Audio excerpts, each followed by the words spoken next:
we need to get students, we need to get people, academics, we need to get business people, and even just tourists. We need to get more of them in China, seeing it firsthand, and also meeting Chinese people and getting to know them and getting to ask them questions about their culture. That's very, very important. How did your interest in China start?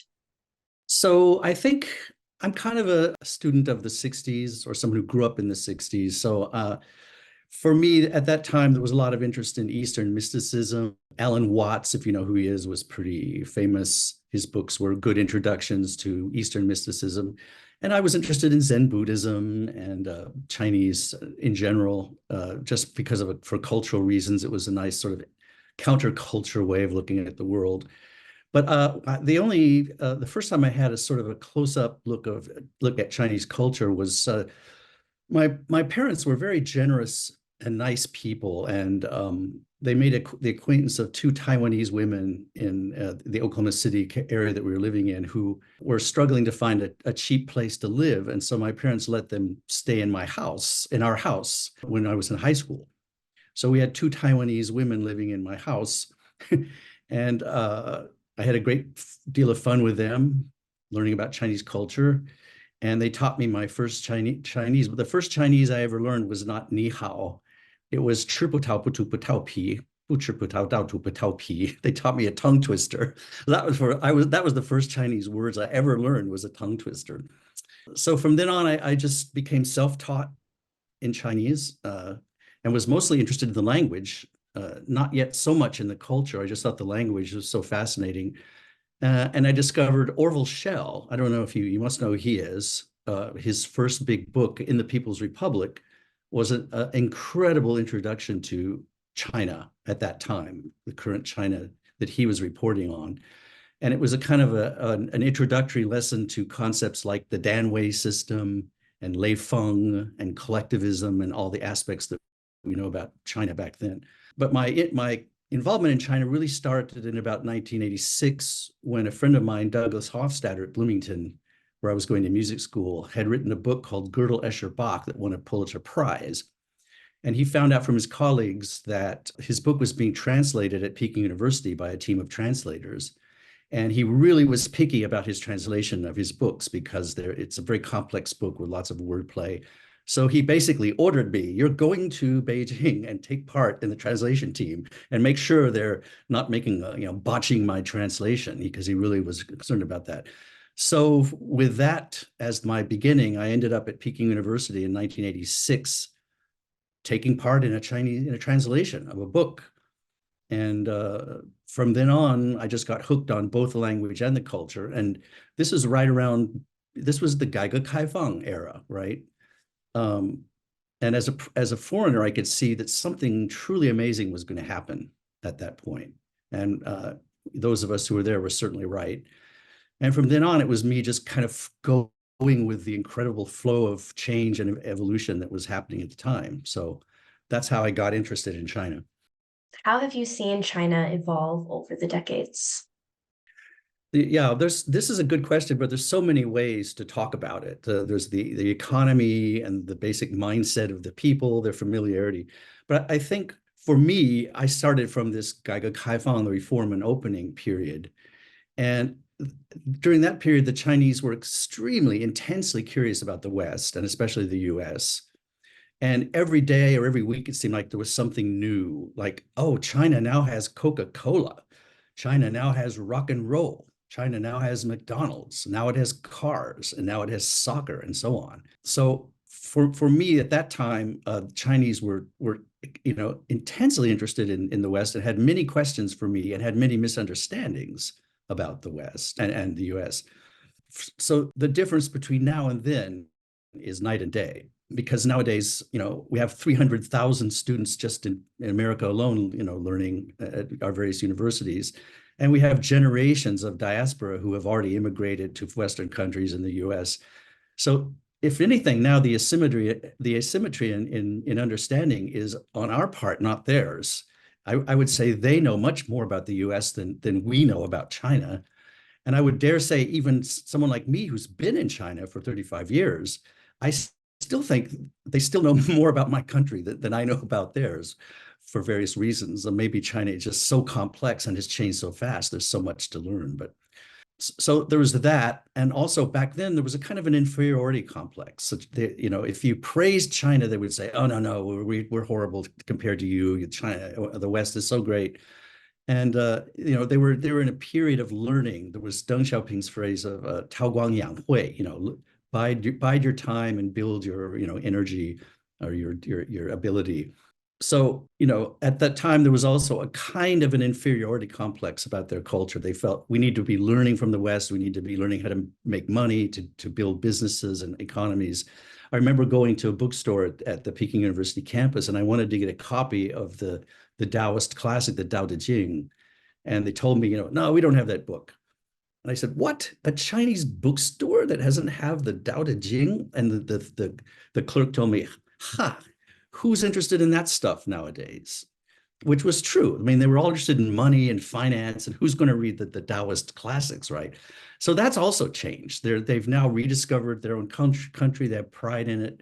Their culture, they are very invested in it. And so it's really kind of a huge shift from being sort of in the dark, excluded, outside, to be a part of the global culture and to be very proud of their own culture and proud of their own, the nation as a geopolitical player, they're also very proud of.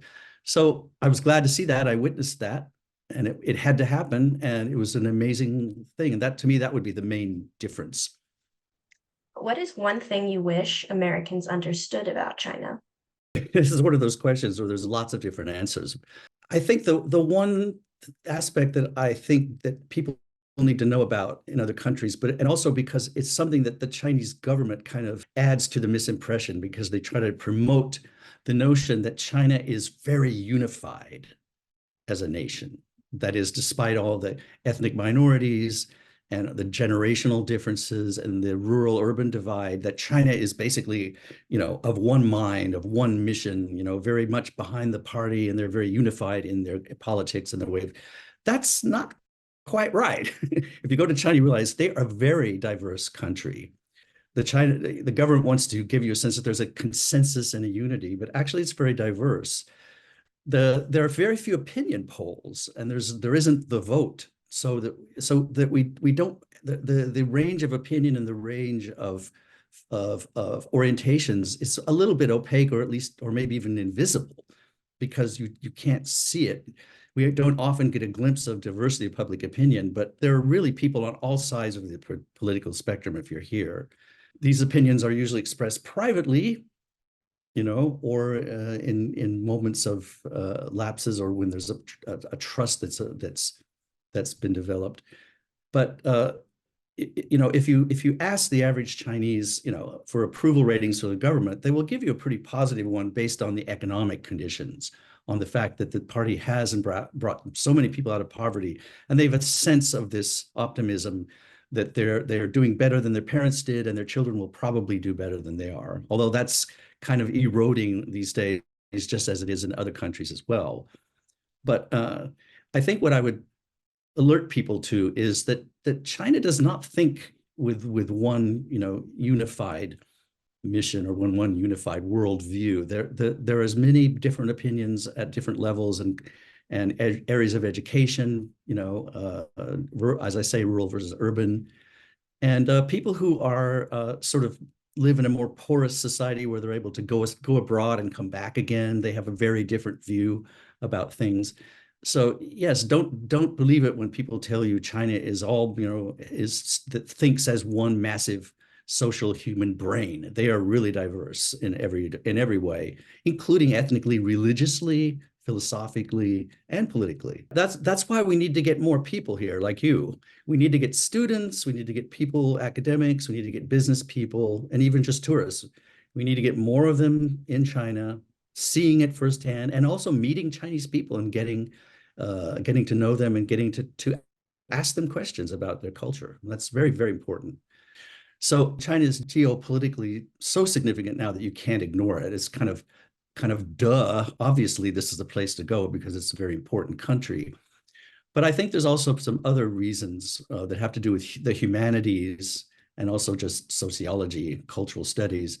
is that China is probably the most complex and powerful example of a culture that developed relatively or virtually independent from the West. We look to our forebears as from Greece and Rome, and these societies and cultures are, sort of molded our own society today, our education and our politics and so forth.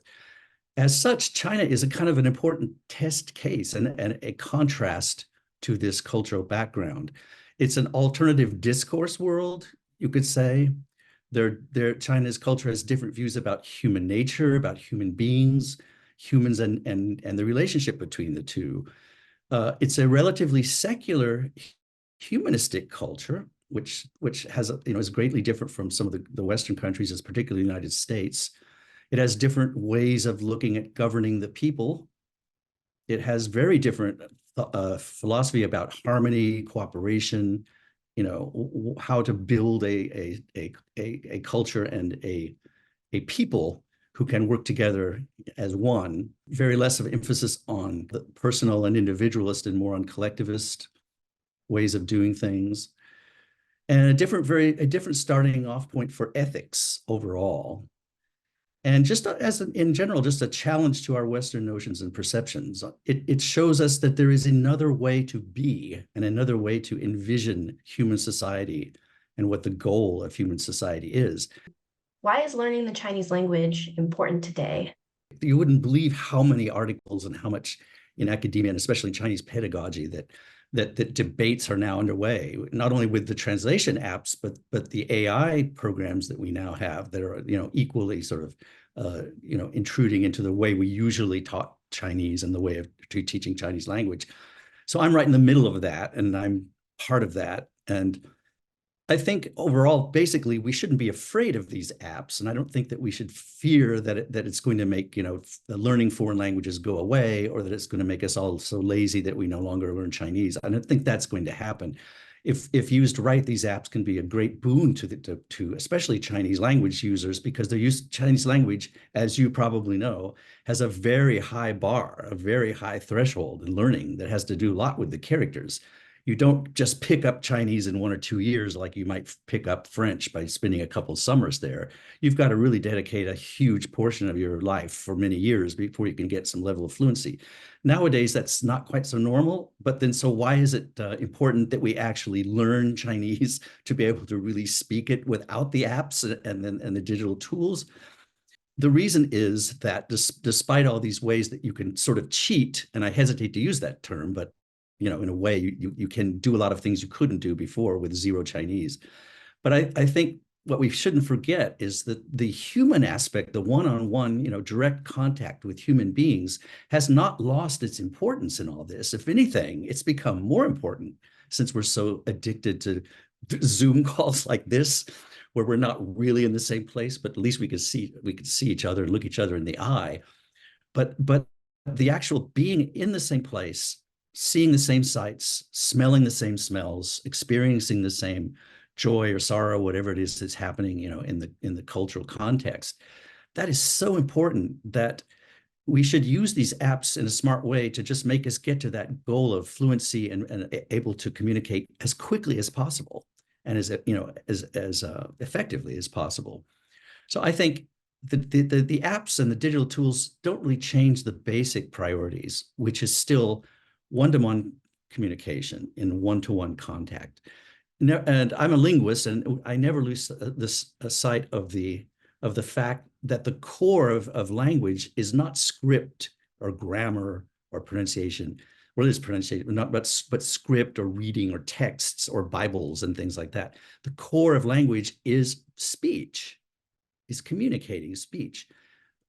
So much human communication took place long before we even had writing systems. So this is still the core value, the core function of speech is to bond and communicate with human beings. So I think now that in this age when we're flying all over the place and we have all these internet tools and things, now more than ever, we need to keep reasserting that priority, because that's where the consensus building and the peace building and the mutual understanding come from, really, is from talks with people in rooms, face to face.